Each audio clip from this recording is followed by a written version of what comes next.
Welcome to Chillin' 101. We hope this video helps. You start by turning on location and connecting to the internet. Open your map app and make sure the blue dot is accurate. If not, wait a few seconds.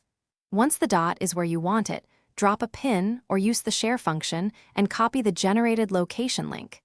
This link contains the latitude and longitude info the QR will encode. Keep the link on your clipboard. You'll paste it into a QR tool next. Next, open a QR generator and select URL as the content type, then paste the map link. Adjust error correction to medium or high so the code survives prints or overlays, and choose an output size such as 300-1000px depending on use. If you want branding, add a small center logo and contrast-safe colors.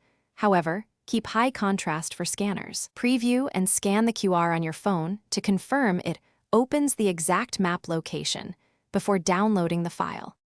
Finally, download the QR as PNG or SVG and save with a clear file name.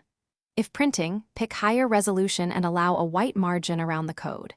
Make sure you verify the QR by scanning it from a different phone. This confirms the link opens the correct location. If you embed it on a website, use the SVG for sharpness. Troubleshooting tip: if a scanner doesn't read it, increase size, boost contrast, or raise error correction so the code remains readable after edits or damage. Thanks for watching. Consider subscribing if we helped you.